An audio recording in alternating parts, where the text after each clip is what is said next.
నమస్తే, welcome to of the record. Telangana రాజకీయాల్లో ఇప్పుడు ఒకటే చర్చ. సీనియర్ నేత మాజీ మంత్రి జీవన్ రెడ్డి కాంగ్రెస్ పార్టీకి గుడ్ బై చెప్పబోతున్నారా? 4 దశాబ్దాల అనుబంధం తెగిపోవటానికి కారణం ఆత్మగౌరవమా లేక అధిష్టానం నిర్లక్ష్యమా? 20 నెలలుగా తాను అనుభవిస్తున్న మానసిక క్షోభను బయటపెడుతూ ఈ నెల 25న రాజీనామా చేస్తానని జీవన్ రెడ్డి ప్రకటించడం ఉమ్మడి కరీంనగర్ జిల్లాతో పాటు రాష్ట్ర రాజకీయాల్లో ప్రకంపనలు సృష్టిస్తోంది. అసలు జీవన్ రెడ్డి ఎందుకు గుర్రుగా ఉన్నారు? సీఎం రేవంత్ రెడ్డి వైఖరిపై ఆయన చేస్తున్న సంచలన వ్యాఖ్యలేంటి?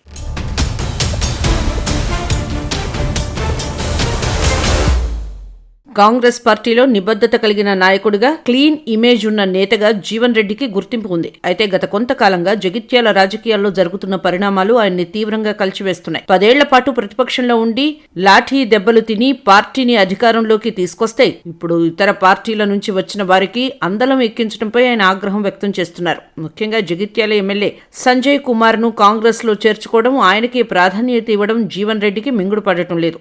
రాహుల్ గాంధీ పాంచ్ న్యాయ్ సూత్రాలకు విరుద్ధంగా పార్టీ ఫిరాయింపులను ప్రోత్సహిస్తున్నారని ఆయన బాహాటంగానే విమర్శిస్తున్నారు.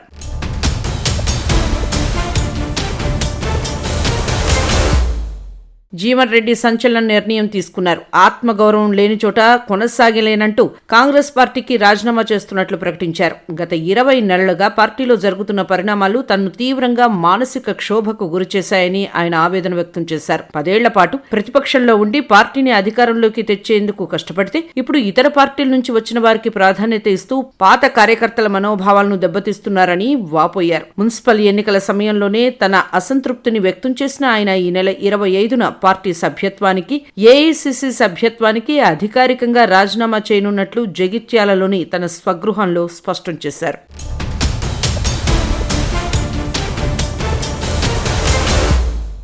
47 ఏళ్ల పార్టీతో ఉన్న అనుబంధాన్ని తెంచుకోవడం బాధాకరంగానే ఉందని చెప్పారు. పార్టీలో నిబద్ధత కలిగిన కార్యకర్తగా కొనసాగుతూనే ప్రజల పక్షంలోనూ అంతే నిబద్ధతతో నిలబడ్డానని తెలిపారు. ప్రజల కోసం అధికార పార్టీలో ఉండి కూడా పోరాటం చేసినట్టు గుర్తు చేశారు. ఉమ్మడి ఆంధ్రప్రదేశ్ ఉన్నప్పుడు వైఎస్ రాజశేఖర రెడ్డి సకాలంలో రుణాలు చెల్లించిన వారికి ప్రోత్సాహకంగా 5,000 చెల్లిస్తామని హామీ ఇచ్చి జీవో జారీ చేయగా జగిత్యాల్లో ఒక బ్యాంక్ అధికారులు అమలు చేయకపోవడంతో రైతులకు ప్రోత్సాహకం అందించాలని డిమాండ్ చేస్తూ మంత్రి హోదాలో ధర్నా చేశానని గుర్తు చేశారు. విద్యుత్ అదనపు బిల్లు ఉపసంహరించాలని డిమాండ్ చేస్తూ ఎమ్మెల్సీగా సైతం పోరాటం చేశానని చెప్పారు. కాంగ్రెస్ అధికారంలోకి వచ్చాక పార్టీ ఫిరాయింపులను ప్రోత్సహిస్తూ జగిత్యాల ఎమ్మెల్యేను కాంగ్రెస్ లోకి చేర్చుకోవడాన్ని విభేదించానని తెలిపారు.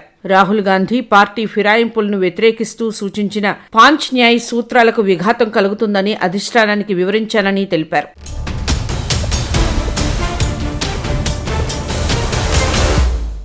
అయినా పార్టీ అధిష్టానం వైఖరిలో మార్పు రాలేదని, ఎమ్మెల్యేకు ప్రాధాన్యం ఇస్తూ 10 ఏళ్ల పాటు పార్టీ కోసం పోరాటం చేసిన కార్యకర్తలు, నాయకుల మనోభావాలను దెబ్బతినేలా చేశారని మండిపడ్డారు. జగిత్యాలతో పాటు రాష్ట్రంలో మరో 9 నియోజకవర్గాల్లో ఇలాంటి పరిస్థితే ఉందని తెలిపారు. పార్టీ ఫిరాయింపుల ఎమ్మెల్యేలను కాంగ్రెస్ అంతర్గత విషయాల నుంచి మినహాయించాలని డిమాండ్ చేశానని చెప్పారు.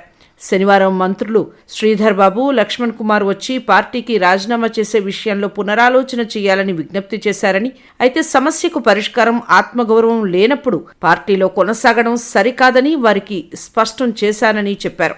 నా స్థానంలో మీరుంటే మీరేం చేస్తారని వారిని ప్రశ్నిస్తే వారి వద్ద సైతం సమాధానం కరువైందని అన్నారు.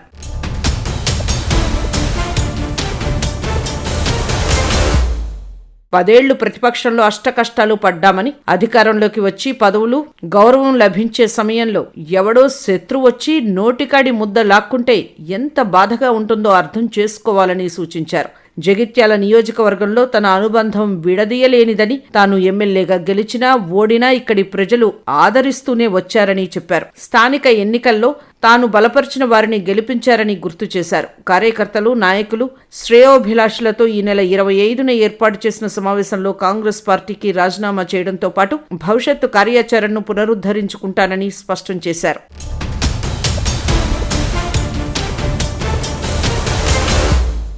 కాంగ్రెస్ ప్రభుత్వం అనుసరిస్తున్న తీరుపై జీవన్ రెడ్డి తీవ్ర అసహనం వ్యక్తం చేశారు. గత 27 నెలల కాలంలో ప్రజాహిత అంశాలను ప్రభుత్వం పూర్తిగా విస్మరించడం బాధాకరమని ఆయన ఆవేదన వ్యక్తం చేశారు. ముఖ్యంగా ఉత్తర తెలంగాణకు జీవనాధారమైన ప్రాణహిత జలాల విషయంలో ప్రభుత్వం ప్రదర్శిస్తున్న ఉదాసీనతపై ఆయన ధ్వజమెత్తారు. ప్రాణహిత నీళ్లను ఒడిసి పట్టడంలో ప్రభుత్వం విఫలమవుతోందని జీవన్ రెడ్డి విమర్శించారు. ఎన్నికల మేనిఫెస్టోలో తుమ్మిడిహట్టి ప్రాజెక్టు నిర్మిస్తామని హామీ ఇచ్చిన కాంగ్రెస్ వరుసగా 3వ ప్రవేశపెట్టిన బడ్జెట్లో కూడా దీనికి తగిన నిధులు కేటాయించకపోవడాన్ని ఆయన తప్పుపట్టారు.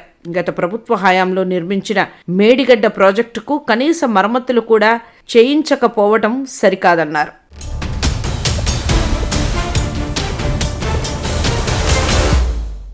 సీఎం రేవంత్ రెడ్డి ప్రతిష్టాత్మకంగా భావిస్తున్న మూసి సుందరీకరణ ప్రాజెక్టు అయిన సిద్దిపేట జిల్లా నర్మెట్ ఫ్యాక్టరీ అయినా వాటి మనుగడ ప్రాణహిత జలాలపైన ఆధారపడి ఉందని జీవన్ రెడ్డి గుర్తు చేశారు. ప్రాణహిత నీటి వినియోగంపై ప్రభుత్వం ఎందుకు దృష్టి సారించడం లేదని ఆయన ప్రశ్నించారు. ఒకవేళ వర్షాభావ పరిస్థితులు ఏర్పడితే ఆదిలాబాద్ నుంచి రంగారెడ్డి వరకు తీవ్ర కరువు కోరల్లో చిక్కుకునే ప్రమాదం ఉందని ఆయన హెచ్చరించారు. ఇప్పటికైనా ప్రభుత్వం మేలుకొని ప్రజా ప్రయోజనాల దృష్ట్యా ప్రాణహిత ప్రాజెక్టుపై స్పష్టమైన చర్యలు తీసుకోవాలని ఆయన డిమాండ్ చేశారు.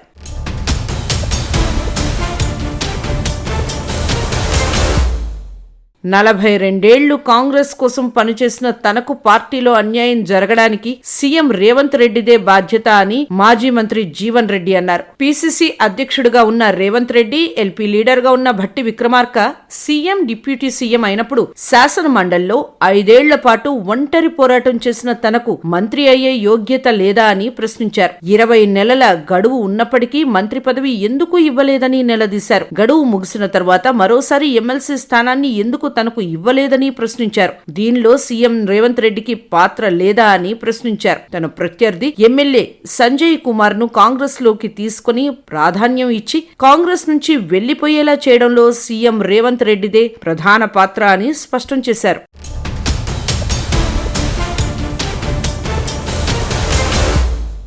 కాంగ్రెస్ లో రాహుల్ గాంధీ ఆశయాల కంటే సీఎం రేవంత్ రెడ్డి ఫిరాయింపులకే ఎక్కువ విలువ ఇస్తున్నట్టు కనిపిస్తున్నదని జీవన్ రెడ్డి ఆరోపించారు. రాహుల్ గాంధీ పార్టీ ఫిరాయింపులను వ్యతిరేకిస్తూ 5 న్యాయ సూత్రాలను రూపొందించగా వాటికి విరుద్ధంగా సీఎం రేవంత్ రెడ్డి పార్టీ ఫిరాయింపులను ప్రోత్సహిస్తున్నారని ధ్వజమెత్తారు. రాహుల్ ఆశయాల కంటే రేవంత్ రెడ్డి ఫిరాయింపులకే పార్టీలో విలువ ఎక్కువ ఉందని విచారం వ్యక్తం చేశారు. సీఎం రేవంత్ రెడ్డి చేపడుతున్న పార్టీ ఫిరాయింపుల వల్ల రాహుల్ గాంధీ ఆశయాలకు జాతీయ స్థాయిలో ఇబ్బందులు వస్తున్నాయన్న విషయాన్ని అధిష్టానం గుర్తించకపోవడం బాధాకరమన్నారు. ఈ నెల 25న కాంగ్రెస్ పార్టీకి రాజీనామా చేశాక కార్యకర్తలు, నాయకుల అభిప్రాయంతో కార్యాచరణను రూపొందించుకుంటామని జీవన్ రెడ్డి పేర్కొన్నారు. అధికారంలో ఉన్నా లేకున్నా తానెప్పుడూ ప్రజాపక్షంలోనే ఉంటానని చెప్పారు. ప్రజలకు ఏ పార్టీ వల్ల ఎక్కువ మేలు జరుగుతుంది, ప్రజల సమస్యలను ఏ పార్టీ పరిష్కరిస్తుందని నమ్మకం కలుగుతుందో ఆ పార్టీతోనే తన ప్రయాణం కొనసాగే అవకాశాలున్నాయని చెప్పారు. ఏప్రిల్లో జగిత్యాల, ఇతర నియోజకవర్గాల్లో ప్రజలను కలిసే అవకాశాలున్నాయని స్పష్టం చేశారు.